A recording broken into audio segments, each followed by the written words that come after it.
Now, you know what I did? I went and I talked to a friend. You ever been to Kids University? No, man. It's called KU, and it's built like a university campus. It's in Killeen on Florence Road, and he has rooms for everything a kid wants to do. So everything you wanted to ever do is in that building. It's there. It's in the building. If you wanted to know about STEM program, he has everything in there. Only thing he needs is people to actually do it. Mm-hmm. So I asked him yesterday if some young men wanted to get together and have a mentoring group for other young men, would he let it be done there? And guess what he told me? Yes. Oh, yeah. He said yes. Yes. I told him I was going to find some young men who were interested in doing something like that to get it done. Because sometimes we talk more than we act. Mm-hmm. Yes, ma'am. Actions speak louder than words. So I put that out. I did that already. So I'm going to ask you, as a responsible young man, would you work with getting that program off the ground, getting some friends together to actually do it? I've got the place already for you. Mm-hmm. I did that part, but I just need the action to get it done, because it needs to be done, and it needs to be done now. Yes, ma'am. Because I talked to a bunch of girls and some young men, and they were talking. I told them about what a terroristic threat is, because some kids don't understand that spitting on somebody is a terroristic threat. I didn't know that either. It is. If you spit on someone, that's a terroristic threat. That's why I said, our young people don't know. They think a terroristic threat is saying, I'm going to kill you. Yeah. No. It's any promise of doing any bodily injury, and it's also spitting on someone. That's a terroristic threat. So we need to know, our young people need to know what those things are and what can happen. So I was talking to some young people about what they were and what happened, and I was letting them know at 17, criminally, you're an adult. So if you commit a crime at 17, you're an adult, and forget about that. I'm still a kid. No. The court says no, you're not. So kids need to know that. But I went down to the basic level of life for some young men and women. I let them know, if you go to juvie, I said, do you know in juvie, your personal stuff, in your personal stuff, I consider your underclothes. Yes, ma'am. You have to wear anybody's when you go there. What it means is, they're all washed, mm-hmm. and whatever size you wear, the size you get. So that's what you're wearing. You're not wearing your own of anything. Mm-hmm. And I know you're looking at me like, there's no way. His mom is here. She's like, no. But I went down to the basics level, because you're not going to just be in there. You could be in there wearing someone else's clothes. If you're a girl, you wear someone else's bras. You know what I mean? They're all, because they're all in the thing. You just pick out your size and put them on. But so, aside from going there, I wanted everybody to know your personal life. Your underclothes are yours, mm-hmm. at home, and those are yours. Well, you wouldn't want to go somewhere and they take away everything else from you. You got to wear sweats. You got to wear this. You got to wear that. If you act up, you got to wear the famous orange jumpsuit. But down to the basic things of your underclothes, they're someone else's. Just they get washed every day, but still they're. Yeah. That's the life. He's like, no, it's not the life. But those are some of the things that you all need to discuss with you all, because I can't talk to a youth group. Put this way, I can talk to a youth group, but I'm not talking your language. But I can tell you what to tell them, and you'll speak it in your language to mm-hmm. get them to understand. Yes, ma'am. So I think that needs to happen. A lot of times young men say mentors need to be older men. Well, sometimes it doesn't need to be older men. It needs to be young men of that age, because you could talk to an elementary kid and get them to understand. Mm-hmm. So I think that, yes, we do need more mentoring. We do need more men to step up, but the young men need to mentor to those who are mentoring. So I lost you? Young men need to mentor. The older men need mm-hmm. to mentor the young men that are doing the mentoring. Mm-hmm. Which means older man mentors you. Yes, ma'am. And then you bring it. Yes, ma'am. Because then it becomes more understandable. It becomes tangible. And they understand, because you said, no, that is not the way I'm going to deliver that. This is how I'm going to deliver that. And it becomes, oh, okay. All right. Okay, I got that. Yes, ma'am. So I'm challenging you. I know he goes, why you do me like this? But I'm telling, if the rest of the guys would have been on here, I'd challenge all of you.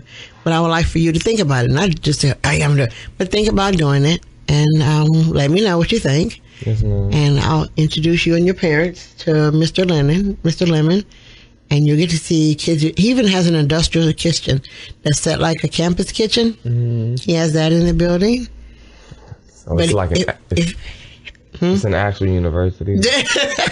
Yeah, just smaller in size, but he has a STEM room, he has a library, he has the room for if you want to learn how to do TV and radio. He has a conference room for conferences. He has a dance studio, and he has one where kids want to learn karate or all that other stuff. He has the room for that too. So he has basically a room for everything a kid wants to do. Mm-hmm. So the perfect place to have something would be there because it's built for youth. Yes, ma'am. Yeah. So that would be, he wants more programs there. He wants more youth-led programs there. So you have the place. You all youth, you all have the place now to go. To do whatever you need to do, whatever you want to think about doing, you have the place. So what you all need to do now is get yourselves together and actually utilize it. Mm-hmm. Because somewhere in there he meets everybody. Yes, ma'am. I know I did a youth speak out there because some of the kids at Richard Milburn Academy wanted to, and we learned some things that we didn't want to know. Like we learned about the couch surfing network. The what? Couch surfing network, that the kids that are couch surfing. You don't know what couch surfing is? No, ma'am. He said, I lost them. And you in high school? Okay. like surfing for couches? No. Kids that are homeless. Oh. They sleep at your house tonight, your mom's house tomorrow, my house the next night. So we have a network of youth who are going to say, hey, listen, you're homeless, we got you. You're going to spend the night here. So they built a network, mm-hmm. which is pretty smart. But it's bad because that means that they didn't trust us to reach out to us, so they built their own network amongst the high school kids. Now, I said that was smart because we would have thought about that. So it was smart that they engineered it. The bad part is that we didn't know about it, and we could have broken it up and not send them to wherever, but broken it up to show them, listen, this is where you can go. When we had the speak out, we learned. So, young lady, after it was over, I said, she said, what, you're the leader of this network? Mm-hmm. She goes, no, yes, you really are, because I heard you. She said, I'm just part of it. No. I said, well, let's talk. So I gave her some information of where she can do. Mm-hmm. I didn't tell, she said, you want to meet the youth? No. I don't want to meet them. I said, I don't want to meet them because I don't need that part. I said, well, my job is to give you what to give them. So I gave her pamphlets to give to them so we could break the couch surfing network up. But those are things that youth your age are doing, and we need to stop it and reteach them. One little girl in the 5th grade, she said they had a suicide prevention group. Mm-hmm. 5th grade, really, they're 10. Yes, we say you're 10. You shouldn't have a support group at 10. What could you do? We're thinking to ourselves, what could you do at 10? Really? What could you do? But she told us what they were doing, like, oh, wow, cool. And they're actually working and doing this. Well, they shouldn't be. But they're doing it because they didn't trust us enough to know to say it. So we need to do a lot of things for the youth. And I'm one that would do the fact finding, like I found a place. So now I'm going to say, okay, I found a place. So now you have no excuse because I just gave you the place. Because the biggest issue is location. Mm-hmm. Okay, well, we've got rid of the location. So now you have a place where you all could practice or talk or learn different things. Our station manager is one of the ones that's going to help with the teaching about radio. Yep. Yeah, Trey is going to teach about learning radio out there. So we have different people that's going to teach kids how to do certain things that they want to grow up to do. Yes, ma'am. But so I want you and your parents to one day go to Kids University and ask Mr. Lemon for a tour. And you will be surprised at the tour because it's getting bigger. He's still building onto it, but it's a great place. So it's a place where, like I said, you all can go and talk. Yes, ma'am. Learn. Mm-hmm. Hang out and do something instead of just hanging out. Yes, ma'am. and learn some of the. We need to teach you some of the rules. Like you didn't know spitting was a I did not. terroristic threat, and it is. And it sounds like it shouldn't be, but it actually is, because that's something we shouldn't be doing. And the young man who videoed the little boy and put it on social media. That's a crime too. That's a crime, yes. And now he's got arrested, so we know he'll be in juvie. So when I go visit the kids in juvie, I'll see him. You visit kids in juvie? Yeah. You know why? Because they need to know somebody's there. Just because you committed a crime as a youth doesn't mean I need to throw you away. Mm-hmm. We don't need to throw you away. Because the reason you committed the crime might make sense to you. And you might even explain to me where I understand. So it's my job to help you. Like if you say, well, you know what? I'll give you, for instance, I talked to a little girl. Well, she wasn't a little girl. She's still a little girl to me. Okay. And she was there because she had a fight. And she was fighting with her mother's boyfriend. It ended up being a fight. Anyway, she ended up getting time in juvie. All right.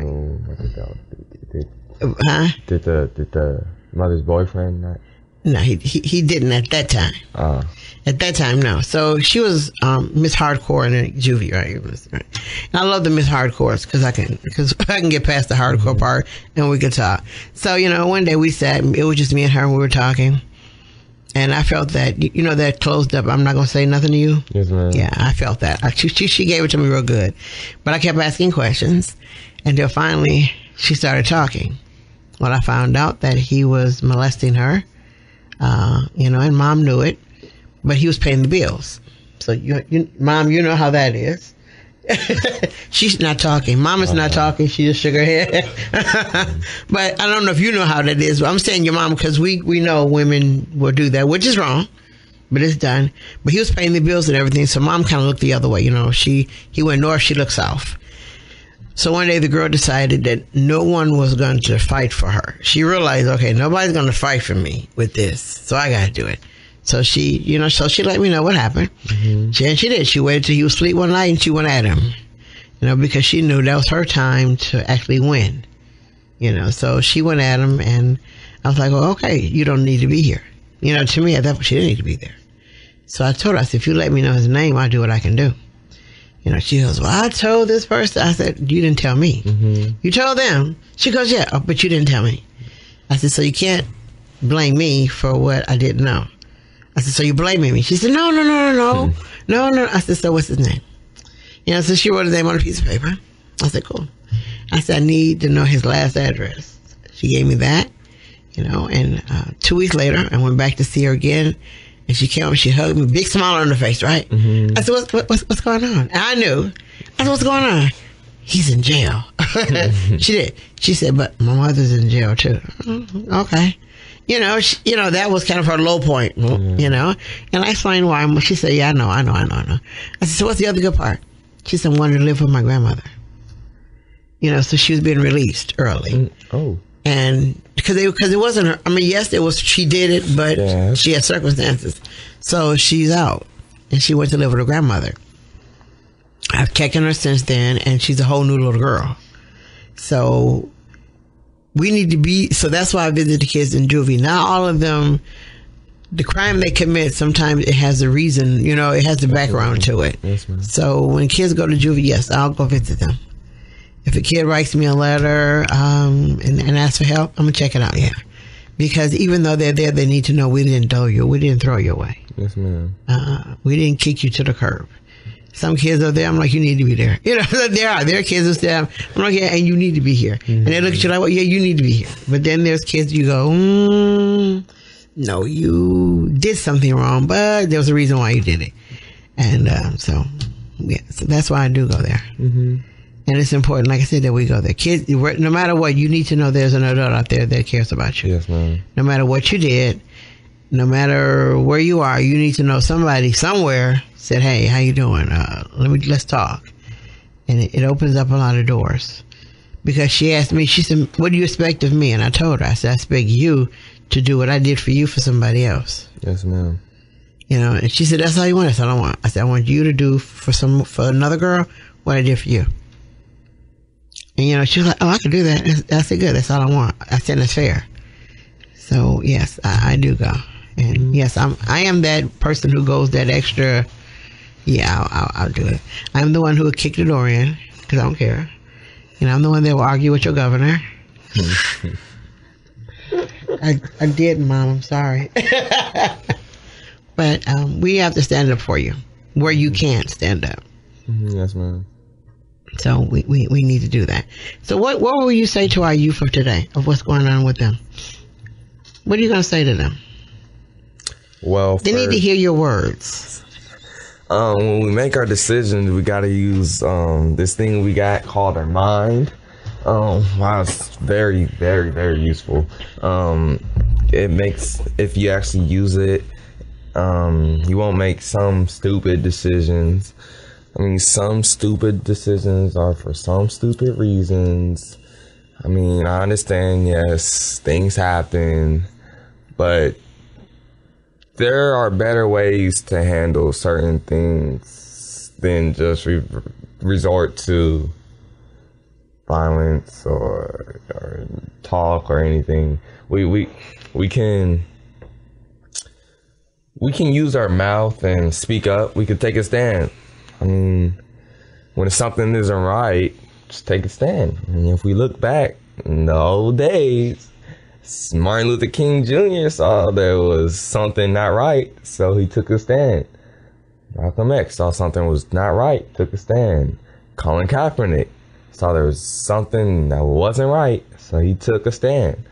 So I would just say, if we have something going on in our life, bad, good, anything, I mean, talk to an adult that you know will listen, sit there and listen and understand and help you with it. Miss Phyllis Jones over here, she goes visit kids in juvie. I don't know anyone that would do that. I don't think I would do that. There's a few of us that do it, yeah. There are people out there that do care. And so we don't have to resort to the worst option ever, because then the worst option ever can give you the worst consequence ever, and you don't want that. So we just gotta use our mind, use our brain, and talk it out. Sometimes we won't be able to talk it out, but when we can, just do that. Suppose we host a youth summit. What do you think? Ma'am? Hosting a youth summit. A youth summit. You need to ask me what it is.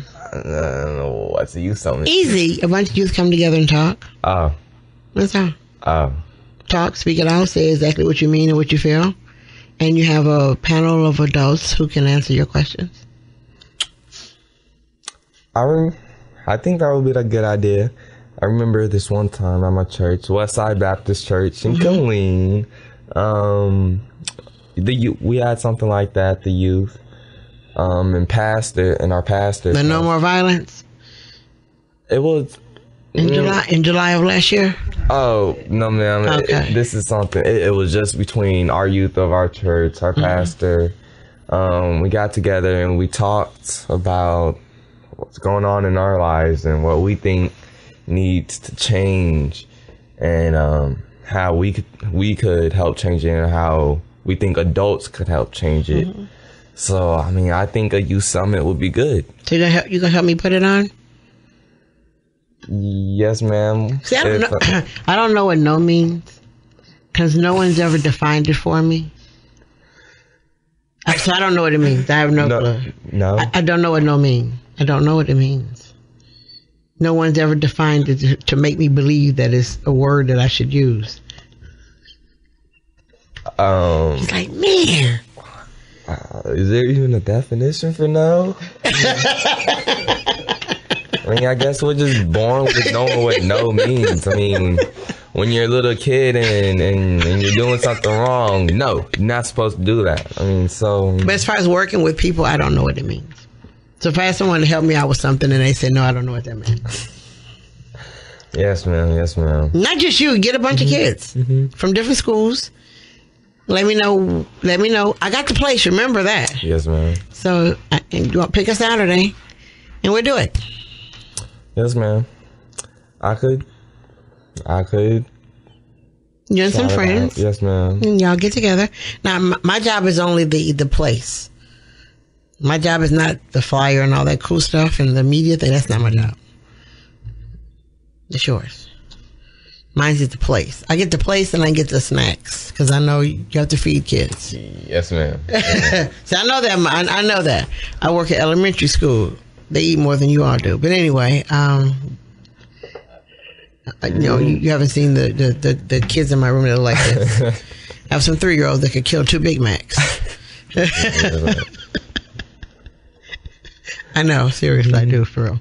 But anyway, yes, so I'll get the place and the food. And if you all get the people, and you let me know what Saturday. Yes, ma'am. Because it's time, to me, it's time that we stop just talking, like you said.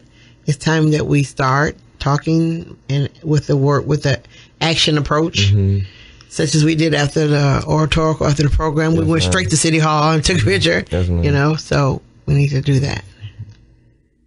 So are you ready?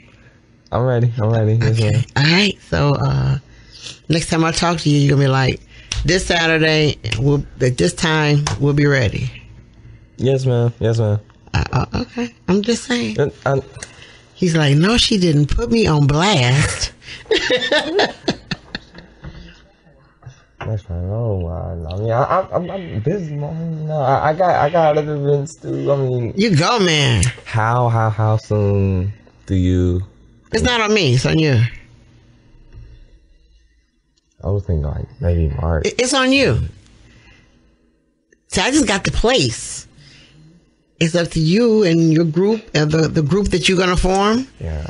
It's up to you all to sit down and talk about it and have it and let me know. I'm leaving that to you. I told you I got the food and the place. So you all come up with the Saturday. Yes, ma'am. Whatever you all come up with is fine. And what other people you need on the panel, what kind of people you need, let me know. Also, and we'll also always invite a police officer because they need to be asked questions and pushed to the wall. Yes, ma'am. So I'm just doing the one part. 2 people, 2 things: place, food. That's it. Yes, ma'am. I understand. Okay. Is there anything else you need to say before we close? I would like to shout out the Expressia Outreach. We do many events. Like today, after this interview, we have an African American Pride event at the Queen Civic Center. Plenty there'll be entertainment, lots of entertainment. And I would also like to shout out my church, Westside Baptist Church. Come on out. We just got renovations done. Now we are more high tech, I guess. I guess you could say that. I don't know. We're just glad we have a place to serve God. Yeah. Which is good. Yes, ma'am. And I just wanted to encourage our youth and our adults, because adults also need encouragement sometimes too. And just don't give up. Just keep on pushing. Like Martin Luther King Jr. said fly.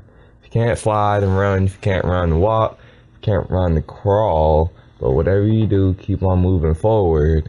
So just when things are at its worst times in your life, just keep on moving forward. And like at the end of my speech, I said, when life gets too hard to stand, kneel. So no matter what, just keep your head up, keep on pushing forward. Okay, good. So we need to like have a day of kneeling, don't we? That would be nice, wouldn't it? It would. Yeah, it would. Be cool. City would have a heart attack, and that's nice. Okay, I'm sorry. That's the person that I am. I want to thank you for coming on the show this morning. Yes, ma'am. To talk to our adults and young people. Yes, ma'am. Because both need to hear you. And I want to thank you for your comments and everything that you stated and talked about. Yes, ma'am. I want to thank everyone for listening to Kids Community Connections at 103.1.com. And I want you to always remember, you cannot lead a positive life with a negative mind. We'll talk to you next Sunday. Bye now.